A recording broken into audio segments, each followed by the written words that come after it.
Hi, folks. Welcome to our weekly chat about local history. Thanks again for joining me. I'm Rob Goller, if you don't know me. And thanks for supporting this project as always. This week's topic comes from recently, this has come up on a few occasions, and I was surprised to see it come up enough for me to kind of notice a pattern. And it's a question essentially of can one place have multiple names? And throughout history, we've seen this happen. And uh, and yes, the answer to the question is yes. One place can have multiple names, and from our modern perspective, this might um, seem very unusual. But we have to remember that before the modern era, probably the past 150 years, um, uh, during this modern era, we have had formal names for places. Streets have formal names. There are certain regulations that require that one street in the same town doesn't have the same name or a similar sounding name as another place or another street for emergency services purposes, that sort of thing.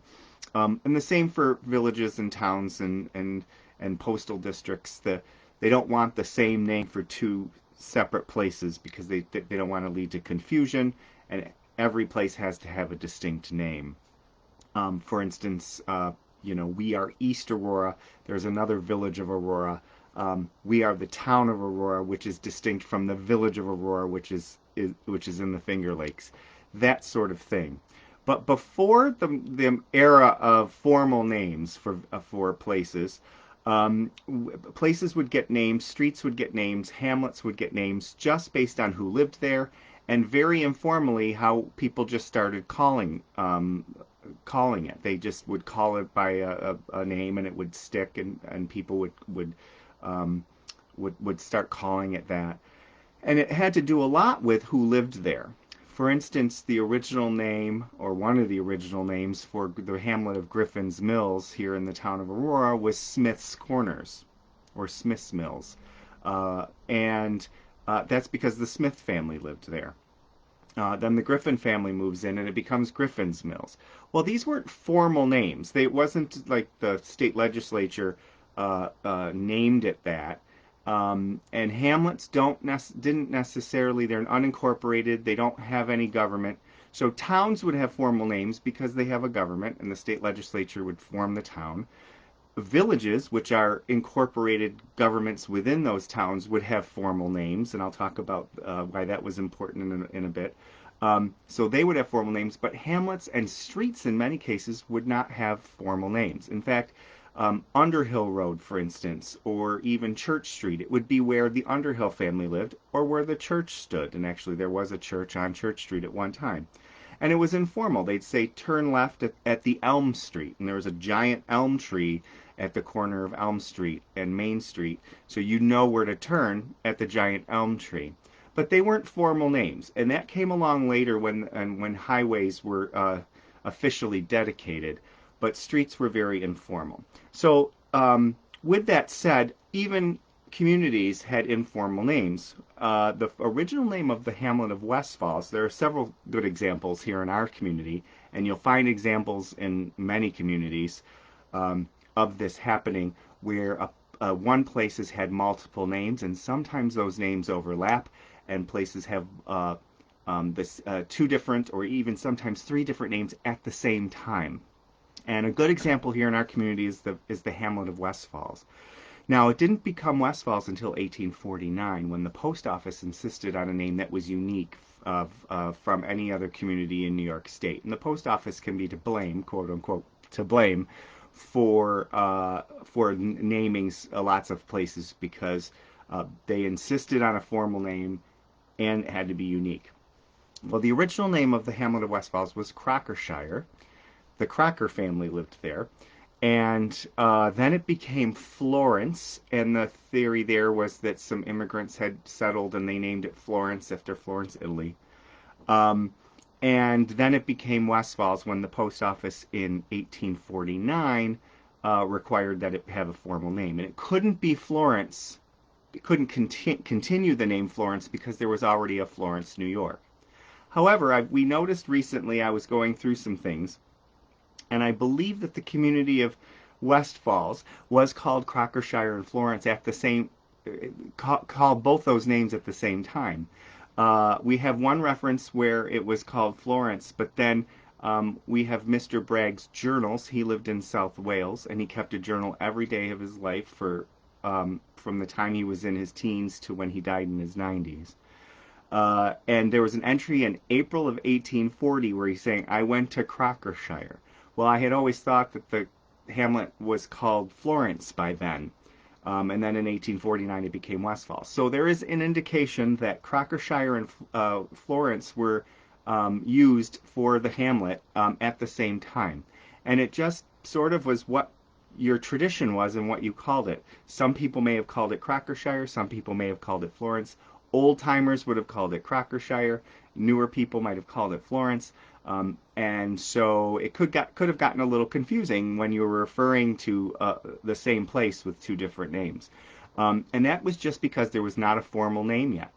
Florence was even a very informal name, and then when the post office insisted that on a formal name in 1849, the postal hamlet became West Falls. So that's a great example of one community having two names. Streets do the same thing. Here in the village of East Aurora, and you'll find this in lots of communities, this is not just about East Aurora, Payne Street, which was named after the Payne family, which owned a lot of land around it, was known as Chestnut Street for a period of time. And I've noticed in the maps and in the newspaper articles and public legal notices for the village that it bounced back and forth, it seems, a couple times between Payne Street and Chestnut Street. It seems like some people called it Payne because the Payne family lived there, but others called it Chestnut Street because of apparently chestnut trees, or at least one chestnut tree on the street, and there may have been sort of a dispute over what to call it informally. And then it became, as the names were formalized, it actually was formalized as Chestnut Street, and then it became formalized as Payne Street. So there's another example of a street that had two names, maybe not at the same time, but bounced back and forth a few times. Also, I've been doing some research in an article. I'll be sending an article out shortly, publishing an article. It'll be one of my monthly columns about the village of Auroraville. And this village was, come to find out, the earliest village we had in our community. And it turns out that they wanted to be the village of Aurora, but the state legislature added the ville onto it back in 1836 probably because there was already an Aurora, New York elsewhere. So the state legislature added ville onto the end, Auroraville. And it was essentially what is the village of East Aurora today. Well, what ended up happening is the people here did not want the ville on it. They did not want to be Auroraville, and there's some newspaper accounts of that. And so they kept using the name Aurora, Village of Aurora, even though officially they were known as Auroraville. And it turns out that there was that never caught on, and this village never really got off its feet. Actually, we don't even have any evidence that they had a village election to elect a village board. And after a year or so, it went out of existence because the state would not allow them to change the name from Auroraville to Aurora because they wanted to be Aurora. But throughout that year, even though it was officially the village of Auroraville, you'll see that in some legal notices and some advertising, most people kept calling it Aurora, the village of Aurora, even though that wasn't the legal name. So at the same time, you'll see two different names for the exact same place. And another great example in our community is West Aurora. There's always been this understanding, it's been repeated in some history books, that Griffin's Mills, the hamlet of Griffin's Mills, at one point was known as West Aurora. It never was. It never had an official name, West Aurora. The West Aurora part was to describe the section of town. So you had the West Aurora Congregational Church, you had some organizations that used the name West Aurora, and it referred to that section of town. So the town of Aurora is 6 miles by 6 miles, and down toward West Falls and down toward Griffin's Mills was known as West Aurora. But it was just a directional. It wasn't to indicate a place. a specific hamlet or anything like that. It was for to indicate that section of town. And actually, I just found a reference in the 1830s of East Aurora and West Aurora, and that was referring to the two separate sides of town, being East Aurora, where the village is today, and then West Aurora would have been Griffin's Mills, West Falls region, and they would talk about the two sections of town. Not to confuse, those should not be confused with about 15 years later when the post office created two post offices in what is today the village of East Aurora, and they named one at the west end down by what is today the Circle, West Aurora, and then the post office on the east end, East Aurora. And as I talked before, the folks at that end of town, the west end of town, they were in the village of Willink. Got really confusing because the same community had essentially the two different names. They were in the postal district, or they were in the village of Willink, but in the postal district of West Aurora. So they decided to drop West Aurora and become the village of Willink and the postal district of Willink. And that's how we have East Aurora without West Aurora today. But again, that community down by the Circle had two kind of different names at the same time. They were the village of Willink in the postal district of West Aurora. So then they became Willink all together. But that's another example of the same community having two different names. Now this still, you might think this had gone out with history and that we've learned our lesson. We're not going to, in modern times, we give formal names to places, and town boards and the county and the state will name a place and it'll have an official name and it'll go through a process. There are a few examples where this double name still kind of happens, and it has to do with the local culture, I think. And a great example of this is the Circle down at the west end of the village of East Aurora. Technically, back in I think it was the 1830s, they named it Willink Square. And Mr. Willink was a principal of the Holland Land Company back in the late 1700s, early 1800s. Never set foot in the United States, never set foot in our community, but we named a bunch of things after him.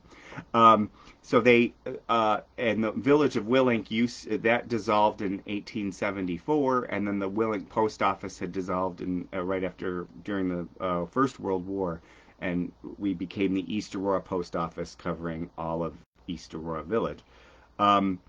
And so one of the village trustees wanted to harken back to the history of the community by naming the town square, which wasn't a circle at the time. It was some grass triangles, medians. Name that town square, that village square, Willink Square. Well, so they officially named it Willink Square, and it's still actually in the books as Willink Square. However, I don't know anyone who calls it Willink Square down there by McDonald's. Everyone just calls it the Circle. And if you were to say Willink Square, I don't think people would know what you're talking about. But if you say the Circle, everyone does. And even when I worked at the Easter Advertiser, we actually capitalized Circle. We kind of gave it landmark status because everyone called it the Circle. That it had sort of taken on a formal name just by people calling it that for so long.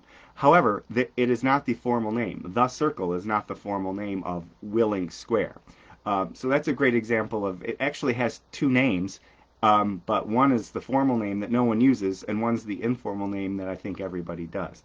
Funny story about the Circle was when the state of New York, the Department of Transportation was holding meetings almost 20 years ago now, for the reconstruction of Main Street, they kept referring to the roundabout.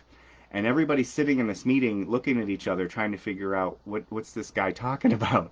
And someone had to explain to the gentleman from one of the engineers from the Department of Transportation that, oh, we don't call it the roundabout, we call it the Circle. That's the name we've given it. We don't know what a roundabout is. And the Circle came along in 1936 as part of a WPA project they, with the advent of cars, people coming to this town square with grassy triangles, it didn't work out really well. So we were one of the earliest communities that had a roundabout or a circle. And they quickly started calling it the Circle. A lot of people locally called it the Circle, and it's kind of a name that stuck, but it's not a formal name. So it's interesting how we sometimes names, like they did back in the 1800s, take on a formality even though that's not the formal name of it. And that's how we did it in the 1800s. We did not have formal names for things. It's just people were using things enough. And I think that's kind of sometimes I feel like that might be a better way to do it. Of course, we need the formal names for all the modern things that we do, emergency services, post office addresses. You know, we get our mail delivered to our house today, not necessarily have to go to the post office. So our street name is very important. However, a lot of our street names don't make sense today because the name of the street, the family name, they don't live there anymore, or it's named after a tree that is long gone. The elm tree on Elm Street. There was an article in the Advertiser when that died, and they took it away, and there was no more elm on Elm Street. So a lot of the names today don't make sense, and if we were to come up with new informal names, they probably would make more sense to us today than the old names that we have for some of these streets. So in some respects, the old way of doing things, informally naming things, maybe makes more sense than the way we do it today. However, it did lead to confusion, and it also led to multiple names. But I didn't see anywhere in the newspapers, for instance, calling things Willink Square versus the Circle. It really doesn't cause too much trouble. But if you say the Circle, everyone knows what you're talking about. So sometimes the informal name is better than the formal name, the official name of things. Again, thank you for joining me for our weekly chats. Again, please put your comments and suggestions in either the comments or send me a private message. Again, these videos are also available on YouTube if you want to watch them there. And as always, thank you for keeping history alive, and we'll see you next time.